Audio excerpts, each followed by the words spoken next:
नमस्कार शेतकरी मित्रो, आज आपण भात पिकातील खेकड्यांचे एकात्मिक नियंत्रण याबाबत आपण सविस्तर माहिती घेणार आहोत। शेतकरी मित्रो, आपण बघितलं असेल की भात पिकावर वेगवेगळ्या किडींचा प्रादुर्भाव आपल्याला आढळून येतो।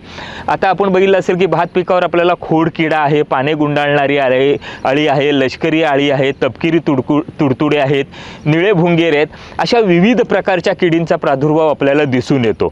आपल्या कोकण विभागात प्रामुख्याने खेकडा या किडीचा प्रादुर्भाव आपल्याला खूप मोठ्या प्रमाणात दिसून येतो।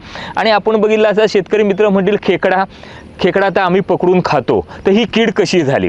तर शेतकरी मित्रो, खेकडा ही कीड आहे। तर आपण खेकड्याचा प्रादुर्भाव बघितला की खेकडे काय करतात की जेव्हा आपली रोपवाटिका तयार असते किंवा रोपवाटिकेत रोपं असतात तेव्हा बिळातून बाहेर येतात आणि बिळाजवळची किंवा बांधाजवळची जी रोपं असतात ती जमिनीलगत कट करतात आणि ती रोपं घेऊन आपल्या बिळात जातात आणि त्याच्यावर आपली उपजीविका करतात।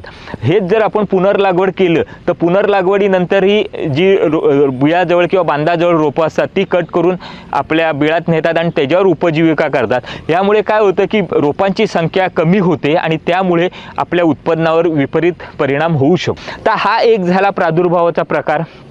दुसरा खेकड्यांचा जर आपण प्रादुर्भाव बघितला तर शेतकरी मित्र, आपण बघितले असेल की आपल्या बांधावर किंवा शेतात खेकड्यांची बिळं असतात, त्याच्यातून आपल्या शेतातील जे पाणी आहे ते पाणी वाहून जातं आणि त्यामुळे आपलं पाणी शेतातील कमी होतं। तसंच आपण जे खतं वापरतो किंवा अन्नद्रव्य वापरतो त्या अन्नद्रव्याचाही ह्या पाण्यामार्फत वाहून जातात आणि त्यामुळे आपलं शेतकऱ्यांचं नुकसान होतं।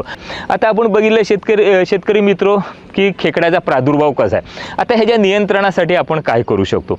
तर सगळ्यात महत्त्वाची गोष्ट आपण बघितली की जेव्हा पाऊस सुरू होतो तेव्हा शेतकरी मित्र आपले दिव्याखाली किंवा ट्यूब पेटवून जे खेकडे असतात अशा खेकडे पकडण्यासाठी बाहेर पडतात। जेव्हा पहिला पाऊस पडतो तेव्हा खेकड्याची मादी आहे ती अंडी घालायला बाहेर पडते आणि त्यामुळे आपण जास्तीत जास्त खेकडे पकडून ते नष्ट करू शकतो। आता आपण बघितलं की काही शेतकरी मित्र आहेत ते डायरेक्ट जी होल असतात, बिळं जी खेकड्यांनी केलेली असतात, दाणेदार कीटकनाशक आहेत ही डायरेक्ट टाकतात आणि त्यांनी खेकड्याचं नियंत्रण करतात। काही शेतकरी आहेत ते आपण बघितलं असेल की एक प्रचलित पद्धत आहे की 1 किलो शिजवलेला भात त्याच्यात 75 ग्रॅम ॲसिपेट पावडर आणि 50 ग्रॅम गूळ यांचे बारके गोटी एवढे किंवा सुपारी एवढे गोळे करून ते जर आपण ह्याच्यात शेतकरी मित्र आपले ते होलात टाकतात खेकड्याच्या आणि तो होल बुजवून घेतात, त्याच्यानेही खेकड्याचं नियंत्रण होतं। पण हे होल बुजवताना आपल्याला एक काळजी घ्यायची आहे की पहिल्या दिवशी जे खेकड्यांचे होल आहेत ते पहिले मातीने बुजवून घ्यायचे आहेत आणि त्यानंतर दुसऱ्या दिवशी जे उघडे झालेले होल असतील त्याच्यात अशा प्रकारे आपण कीटकनाशकाचा वापर करायचा आहे। आता विद्यापीठाने दुसरी एक पद्धत शिफारस केलेली आहे, कारण एकंदरीत बघितलं तर हे कीटकनाशकं आपण वापरतो ह्याच्यामार्फत पाण्यात ती कीटकनाशकं मिसळली जातात आणि त्याच्यामुळे पाणी प्रदूषित होतं। ते प्रदूषित पाणी नाल्याला जातं, विहिरीला जातं किंवा नदीला जातं, त्यामुळे पर्यावरणाचा ऱ्हास होतोय।